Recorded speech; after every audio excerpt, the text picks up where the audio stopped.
안녕하세요.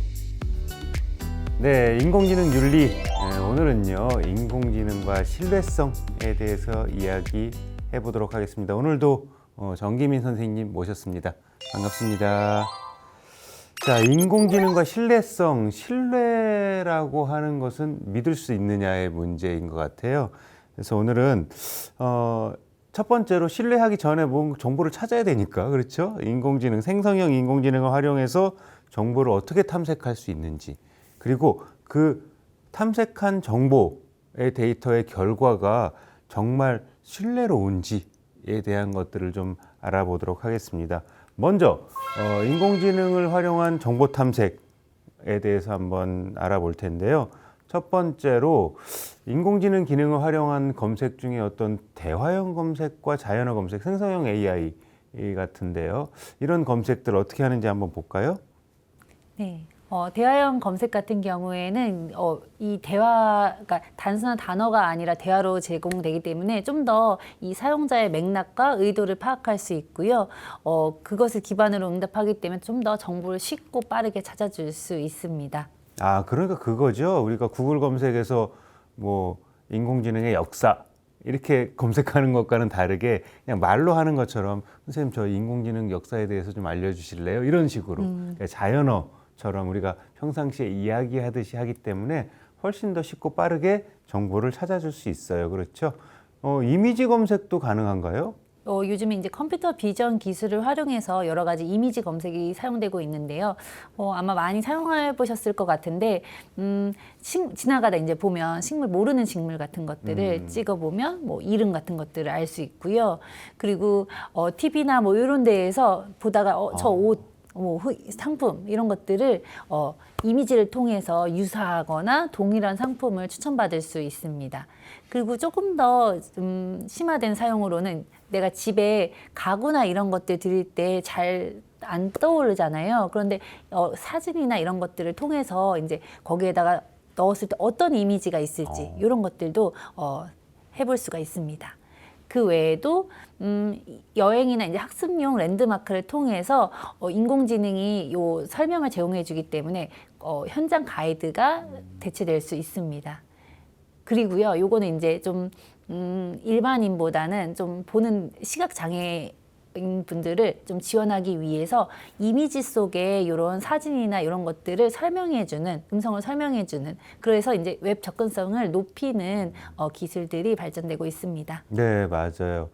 저는 보통 이제 인터넷 하다 보면 구글 렌즈인가요? 오른쪽 버튼 누르면 구글 렌즈가 나와서 그 부분을 이제 캡처하거나 그러면 비슷한 상품을 찾아준다던가 이런 것들을 좀 보기도 하고요. 그리고 특히 저는 많이 쓰는 게 이제 와인 같은 거. 사진 찍어서 검색을 하게 되면 거기에 대한 정보들을 아주 편리하게 제공해 줍니다. 인공지능이 이렇게 많은 정보들을 검색까지 해서 찾아주는 기술들이 많이 발달이 되어 있는데요. 특히 이런 것들이 있어요. OCR 기능이라고 있습니다. 그렇죠?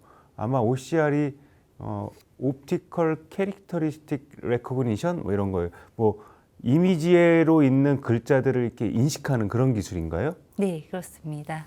그래서 글씨를 인식해 가지고요, 그것을 이제 텍스트로 변환해서 검색에 활용하기도 하는데요. 그래서 뭐 예를 들어서 내가 있는 뭐 간판이나 이런 것들을 직접 내가 치지 않더라도 그 이미지들을 그 이미지에 있는 글자들 텍스트로 변환하기도 하고요.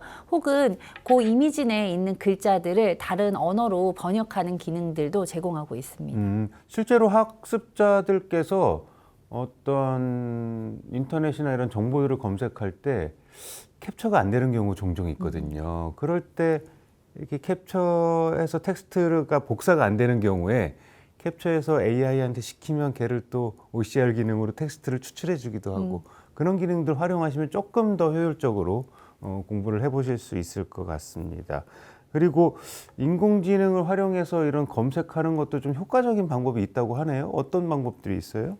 네, 그래도 이제 명확하고 구체적으로 질문을 하는 것이 좋고, 한 번에 답이 안 나올 때에는 뭐 동의어나 뭐 이런 것들을 사용해서 좀 다양한 표현으로 질문하는 것이 좋고요. 그리고 이제 질문했을 때는 뭐 계속 질문 다시 함으로써 좀 좁혀나가는 것이 좋고 내가 원하는 정보의 유형을 제시하면 더 원하는 정보에 빨리 접근할 수 있습니다. 그리고 이제 결과물을 얻고 나서도 요 결과물에 이제 어디를 출처를 했는지 혹은 이제 최신 정보인지를 확인하시는 것이 좋습니다. 네. 아무튼 한 번에 확인해 보려고 하지 말아라. 네. 한 번에 답을 얻을 수 없다. 네. 계속해서 대화를 계속 이끌어 나가면서 내가 원하는 그런 대답을 얻어내는 것들이 중요하다. 좋아요. 이렇게 아주 편리하게 쓸 수 있는데 이게 진짜 신뢰로운 정보냐. 이게 문제잖아요. 그렇죠? 특히 인공지능 같은 경우는 편향 사례가 너무 많아요. 지금 사진 한번 설명해 주시겠습니까? 네. 저건 이제 데이터 편향을 통해서 이제 사람들이 편견을 갖고 있는 편견들, 사회가 갖고 있는 편견들을 인공지능이 이제 재학습하는 경우들인데요.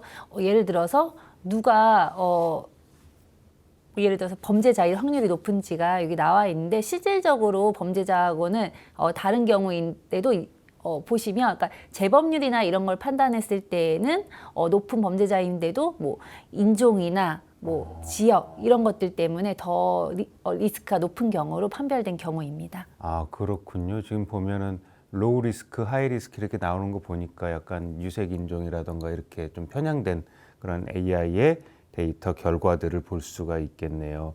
이런 편향된 결과가 나오는 이유들이 이런 것들이에요. 일단 데이터가 편향돼 있다.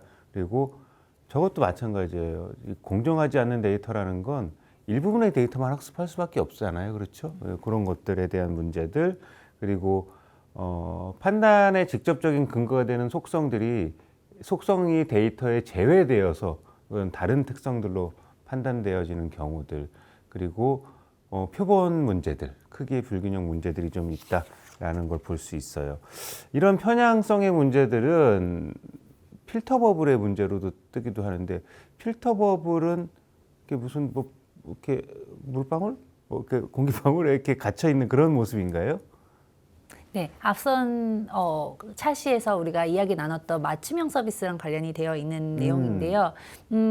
이 인공지능이 너무도 편리하게 사용자의 관심사와 이 취향에 부합하는 정보를 제공하다 보니까 나의 관심사만 접하게 맞아요. 되고요. 맞아요. 다양한 관점이나 정보를 접하기가 어렵기 때문에 내 스스로 이제 편향된 정보들을 학습을 해서 편향된 시각을 갖게 되는 경우를 말합니다. 내가 찾은 정보, 나와 맺은 친구들, 그러니까 비슷한 성향을 가진 사람들끼리 이렇게 뭉쳐지는. 네. 그래서 거기에 있는 정보만 진짜 정보인 것처럼 인식되는 그런 문제들이 이제 필터 버블이라는 용어로 활용되고 있고요. 또 하나의 문제는 바로 허위 생성의 문제인 것 같아요. 진짜 할루시네이션 문제가 심각합니까? 네, 할루시네이션 같은 경우에 사실은 우리가 눈에 보이게, 그러니까 지금 예전에는 초기에는 할루시네이션이 우리가 직접 판단할 수 있을 만큼 좀 되게 어설픈 실수들이 많았는데 지금은 이제 점점 이 기술이 발달하면서 편향된 정보임에도 불구하고 너무 사실과 비슷해서 인지하지 못하는 경우들이 있어요. 그래서 우리가 인공지능에 대해서 제대로 알지 못하면 인공지능이 어떤 일을 해줄 것이라고 기대를 했음에도 불구하고 인공지능이 못하는 경우들이 있어요. 예를 들어서 이제 챗GPT 같은 경우에는 사용자의 만족도를 높이기 위해서 하지 못하는 작업임에도 불구하고 너 이거 해달라고 이야기를 하면 일주일 뒤에 해줄게, 다음에 해줄게 하고 밀어놨다가 그때가 되면 너가 실망할까 봐 내가 못한다고 말 못했어. 이렇게 하는 경우들도 종종 있습니다. 그렇습니까? 네. 네, 알겠습니다. 실제로 저도 AI가 답변해주는 정보들, 정보 검색해서 나오는 정보들이 이게 진짜 정보인지 가짜 정보인지 판별하기 어려울 때가 있어요. 우리 전문가 선생님께서는 어떻게 판별하십니까? 저는 일단은 이렇게 챗 GPT나 이런 생성형 인공지능을 이용할 때 출처를 표기해달라고 요청을 할 수가 있어요.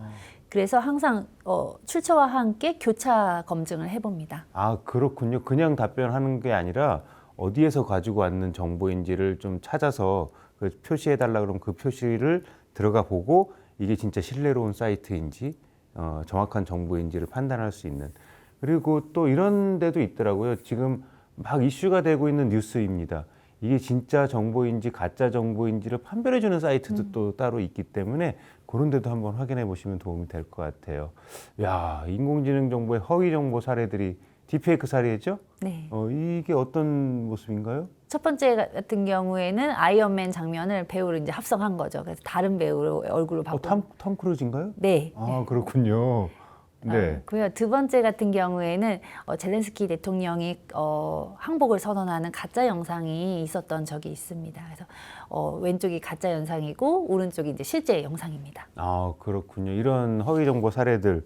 근데 이런 것들을 우리가 판별하기 어려워요. 그렇죠? 그래서 정말 중요한 건 이런 인공지능 정보를 진짜 신뢰성 있게 활용하는 어떤 방법들, 이걸 좀 알려고 지금까지 얘기했던 것 같아요. 이걸 한번 좀 차분하게 하나씩 말씀 주시겠습니까? 네, 일단 요 답변들을 얻게 되면 요 답변들을 이제 참고는 하지만, 그러니까 내가 어떤 시작점으로 삼거나 할 수 있지만 그걸 무조건 사용하는 것이 아니라 다시 한번 의심하고 확인하고 그리고 읽어보면서 오류가 없는지를 확인해 보는 것이 좋습니다. 그 아까 말씀드린 것처럼 정보의 출처를 물어보고 그 정보의 출처에 들어가서 교차 검증을 해본다든지, 혹시 그 출처가 신뢰로운지 또 한번 점검을 해보시는 것이 좋고요. 또 한 곳에서만 묻는 것이 아니라 여러 가지, 그러니까 신뢰할 수 있는 여러 가지의 출처를 확인해 보시는 것이 좋습니다. 그리고 요즘 많이 개선되어 있지만 그래도 최신성 있는 정보인지 관련성 있는 정보인지를 확인하는 것이 좋고요. 그 다음에 또 마지막으로 이게 편향된 정보는 아닌지 확인하시는 것이 좋습니다. 아, 네, 알겠습니다. 이걸 쭉 보니까요, 가장 기본적으로 제가 많이 알고 있어야 되겠네요. 그렇죠? 그리고 공부라는 게 사실 쉽지 않아요. 그냥 뚝딱뚝딱 AI가 가르쳐준 답을 그대로 쓴다 그러면 진짜 공부가 아니겠죠? 그것들을 옳고 그름을 가릴 수 있는, 그걸 이제 비판적 사고라고 하죠. 시시비비를 가리는 거, 옳고 그름을 가릴 수 있는 역량을 내가 계속해서 갖춰야지. 물론 AI를 쓰지 말라는 게 아니에요. 그죠? AI를 써서 정보 접근성이라던가 다양한 정보들을 쉽게 만들어내고 하긴 하지만 그것들을 진짜 내 걸로 만들어내고 내가 옳고 그름을 판단할 수 있어야지 그걸 쓰는 거기 때문에 그런 생각, 그런 이제 가치관을 가지고 이 신뢰로운지에 대해서 판단할 수 있어야 내가 쓸 수 있는 거니까요. 그렇게 활용하신다면 AI를 좀 적극적으로 활용하면서도 이게 올바른 정보인지 아닌지를 판단해서 여러분들이 학습하는 데 도움이 되면 좋겠다라는 그런 생각이 듭니다. 자, 오늘은 이렇게 인공지능 정보를 검색하는 방법도 알아봤고요. 그리고 이러한 정보들이 진짜 신뢰로운 정보인지에 대한 사례들도 좀 찾아보면서 결국 인공지능 정보를 신뢰 있게 활용하는 방법들까지 쭉 살펴봤습니다. 네, 오늘도 도움 주신 정기민 선생님 너무 감사합니다. 고맙습니다.